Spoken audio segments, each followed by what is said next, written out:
Yo, what up guys, it's Flark, and today I wanted to introduce you to having the power of the sun in the palm of your hands. That's right, baby, it's Fury Warrior, and you can do almost everything you've ever wanted to do on a spec, and you can do it all with just 2 buttons.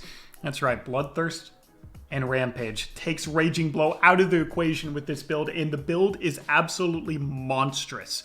Of course, I'm exaggerating a little. You have cooldowns, Recklessness, Dragon Roar, Odin's Fury, but this is incredible. The ease of play, the power level is through the roof. It's through the moon. It's to Saturn itself, okay? So I'm going to give you the build. I'm going to give you the stats. I'm going to allow you to make this yourself, and maybe enough people will play it that it gets nerfed, but realistically, we're going to see how it does in the meta. If you are a Warrior main, then obviously my quirks and my jokes, they are frustrating you a bit. I understand Fury Warrior has been bad for a long time, so you probably want it to be viable, and I get that, and it is extremely powerful right now, but maybe as the season comes out, it will be not as overwhelming as it seems like it could be right now. You know, all I'm doing is going into skirms and BGs. That doesn't tell half the story, and I completely understand that. But let me give you the build and see how you feel with this setup.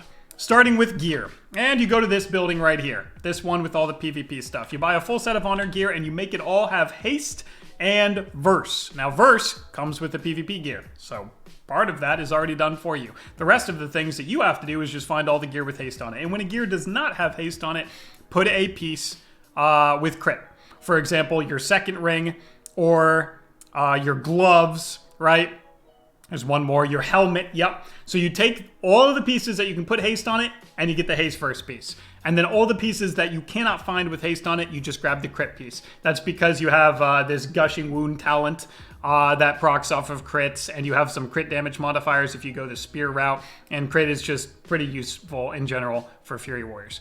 Furthermore, you can grab insignia because you never run out of damage, so you can have that proc strength for 20 seconds. That's pretty good, and both badge and insignia right now give you haste, but in conquest gear, only your insignia will give you haste, so it's good to get used to running insignia because that's what you'll run once conquest gear is out. Of course, you're going to grab two-handed weapons. There are some talents for single-minded fury, but you will not be running them. I can almost assure you we're going to be Titan script the entire expansion again. Just way too much upfront damage, and those auto swings actually start stacking up to huge hits as well. Plus, you get more strength and stamina, and the stamina is a massive improvement. Because self-healing is huge for Fury, and self-healing scales exactly with your stamina, which you will have tons of.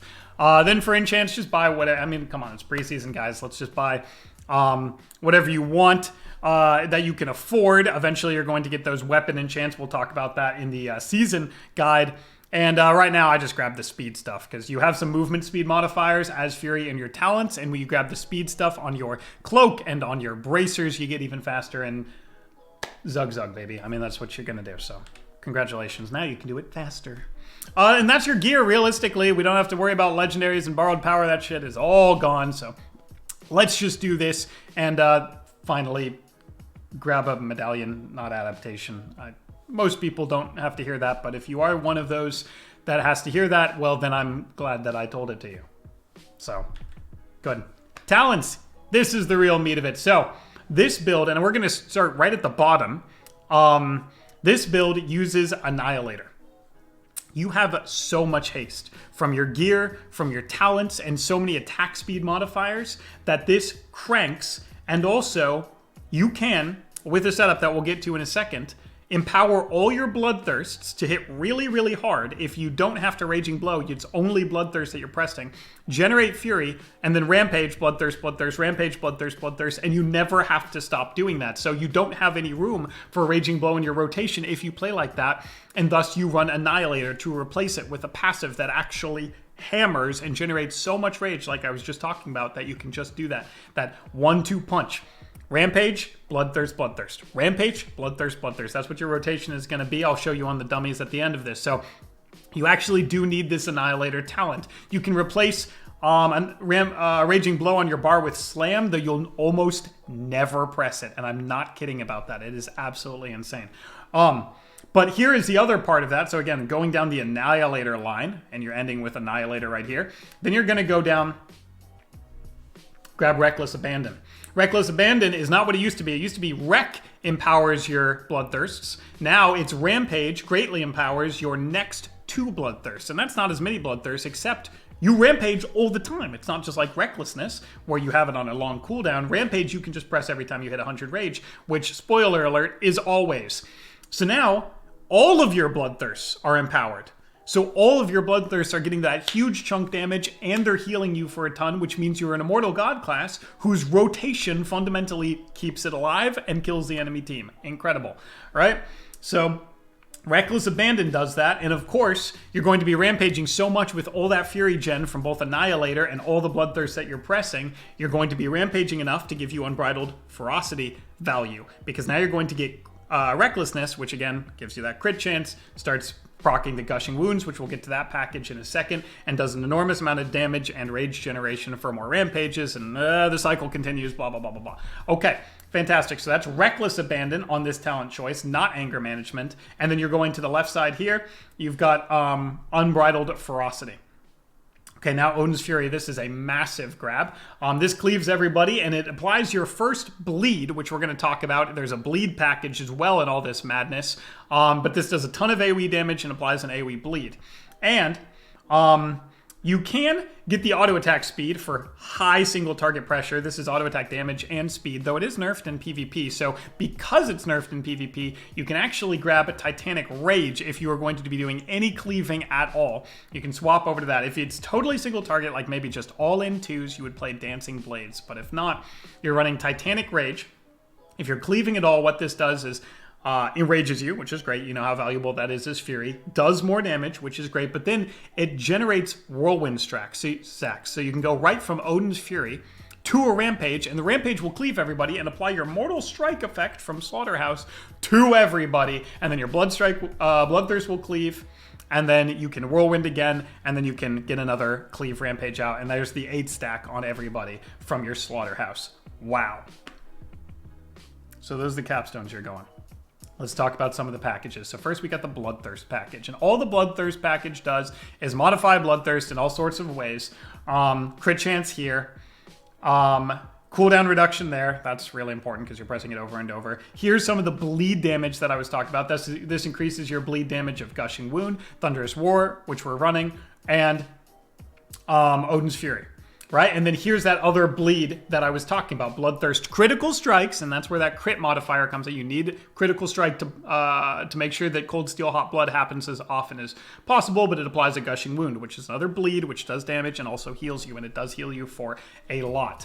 Now, while in Rage, your auto attacks never miss. We talked about how massive auto attack damage is here with Annihilator and Dancing Blades if you're running that like in 2s. Here's the Bloodthirst damage increase. So far, you've built something that prioritizes unbelievable rage gen, unbelievable auto attack damage, just passively nuking people, and then a rotation that modifies Bloodthirst and Rampage so much that you can press only those 2 buttons and heal yourself while doing maximum single target output. That's what you've created so far.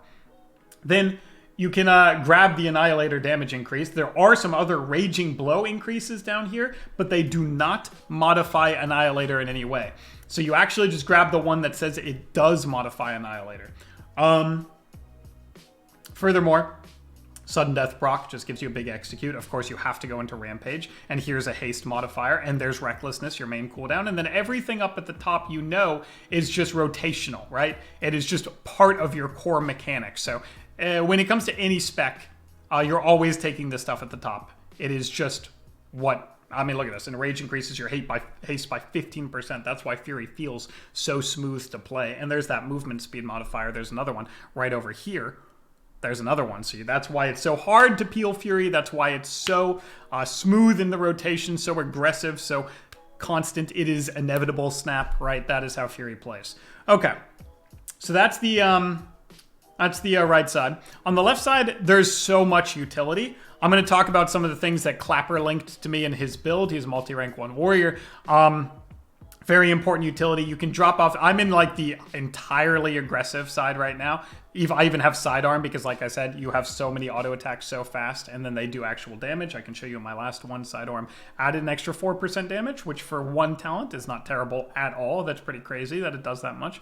You can drop this and go into shattering whenever you have a block or a bubble you need to shatter. But here's some of the utility stuff that he showed me. Of course, you're going to run Stormbolt. Now you get double time with Stormbolt, so that's your mobility. You get leap and leap cooldown reduction and the movement speed increase, so there's even more mobility. You get AoE Piercing Howl, which is great movement speed decrease for everybody. That's a 70%. That's more than most. Impending Victory, which you generally had to choose between this and Stormbolt and Shadowlands. Now you don't, so that's a massive self-heal. Of course, you get Berserker Rage, so you can get out of Fear, Sap.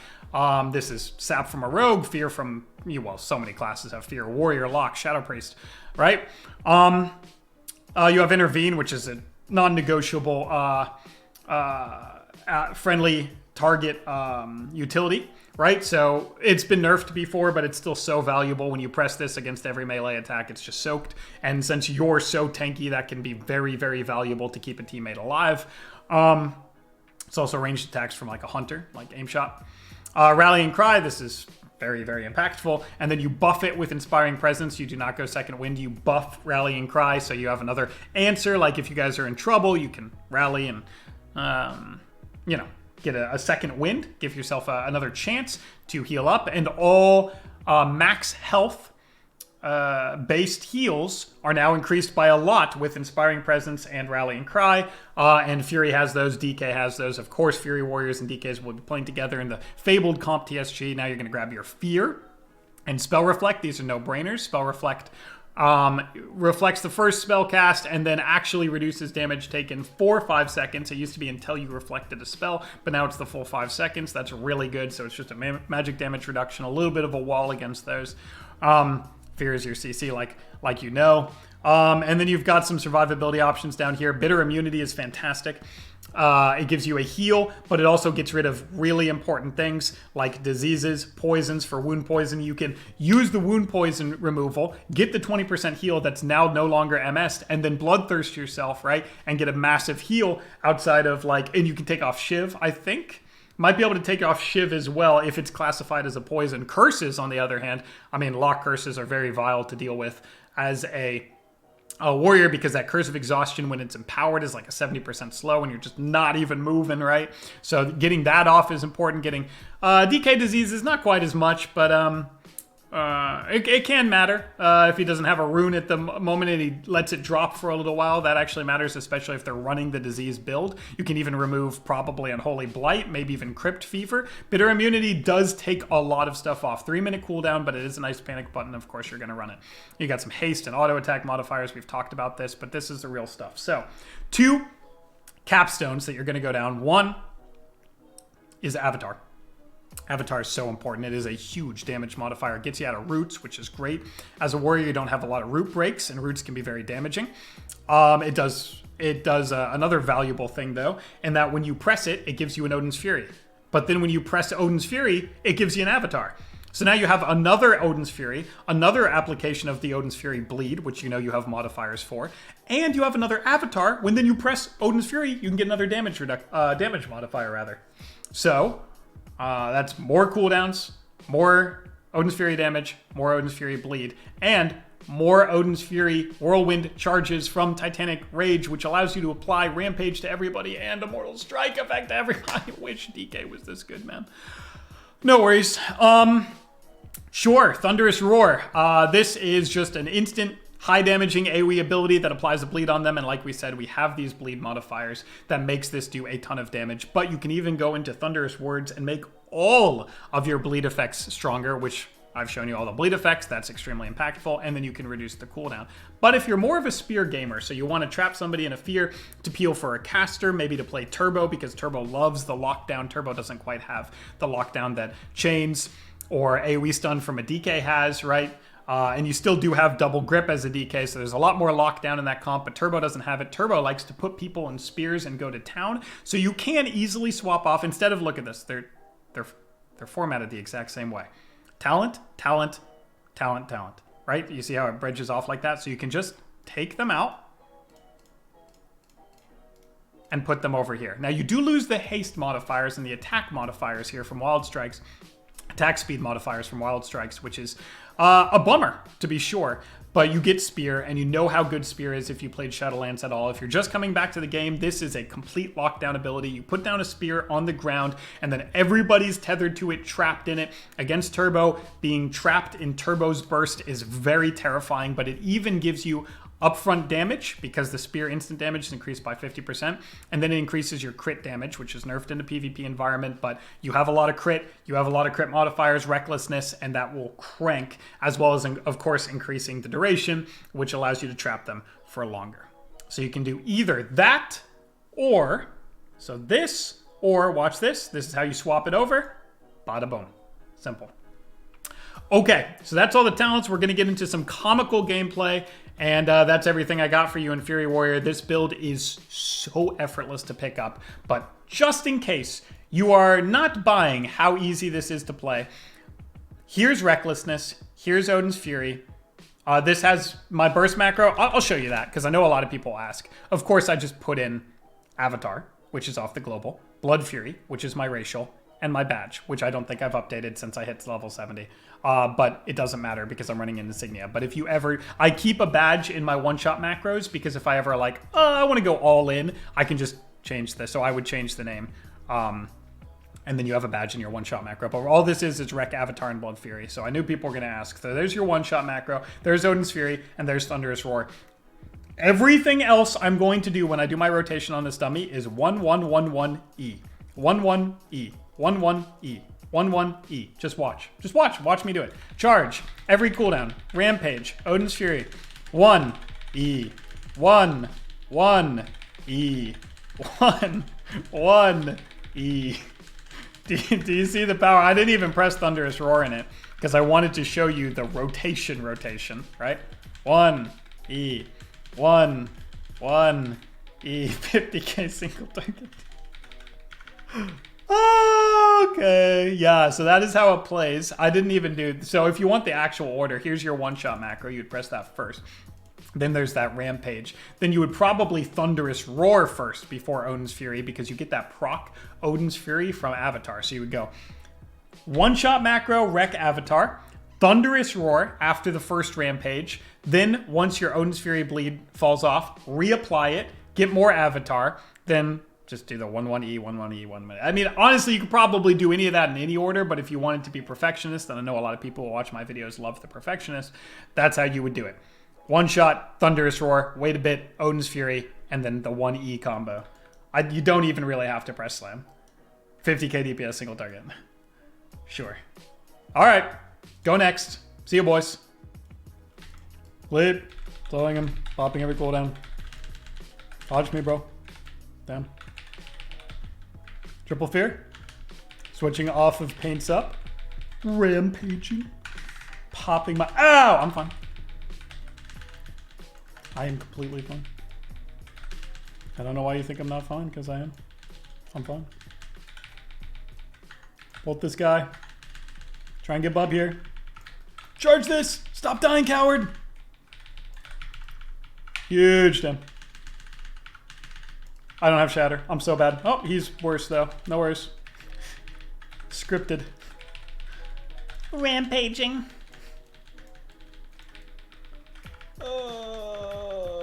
Get me out of this, bro. Get me out of this with your Dispel keybind. Hey, no worries, buddy. Hey, no worries, gamer. I wanted to sit there anyway. Stormbolting this. Dude, stop running. Why? You're gonna 2v3 us, bro? Is that real? But I'm a Fury Warrior.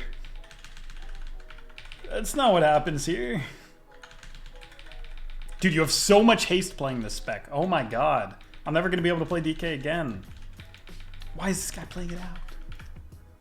Poggers! Leaping in. Slowing everybody.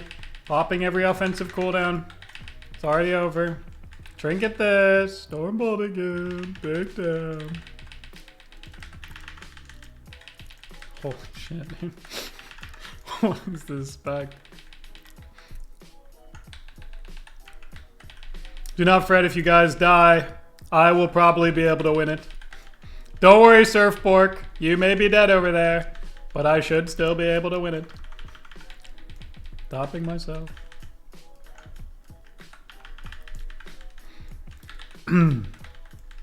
Pogs. Guardian Gaming.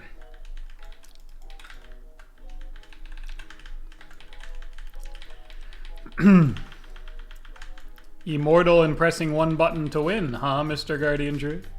2 can play at that game.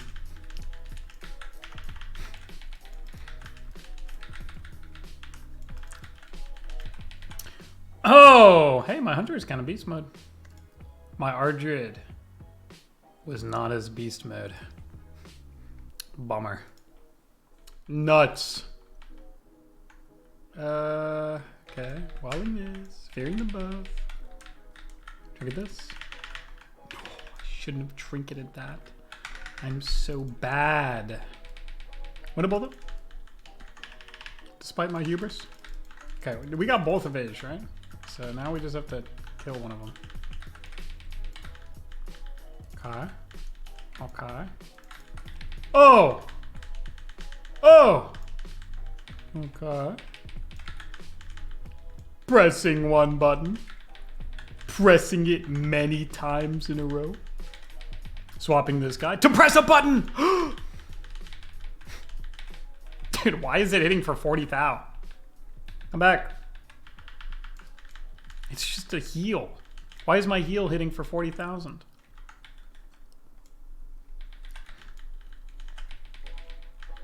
It'd be like Death Strike hitting for 40,000.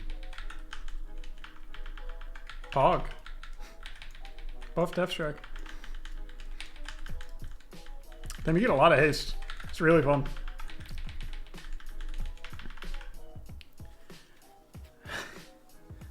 Okay. I mean, there you go, boys. There it is. There it is. Nah, I mean, they were under geared. Leap. Slow him. Thing. Hodge me, buddy. Hodge me, buddy. You wanna? Oh! Okay. Now he's bopped. He's a genius. Oh, we got the bubble off, didn't I? No worries. Kick this. Spamming down. We win. Topping damage. Big pressure. I didn't say any of the things that I did. Okay. I pressed 1 until this button glowed. Guide complete. I'm on the way. Leaping in, buddy. Popping every cooldown. Can't play any better. Stormbolt. Charge this. Oh, okay. That's fine. No worries. Hitting this guy now. Seems to be working. Exy. Healing myself. Big rampages. Exy. Bloodthirst. Bloodthirst. Rampage. Bloodthirst. Bloodthirst. Whirlwind. Rampage. Bloodthirst. Bloodthirst. Bloodthirst. Rampage. I should kill that, dude. I don't know how much healing it does nowadays, but I killed it. I'm pressing 2 buttons in any possible order. Stormbolt him on his cast. It was short. Oh, darn. Bloodthirst. Kicked him on this. Big damn. Exy. Cool. We're the greatest team ever. Leap to this guy. Oh! Dude, could you imagine if I had deckled him right there? I did more damage than a free casting lock, and the lock played good. That's how ridiculous this spec is right now. They all want to queue again. All right, make it happen.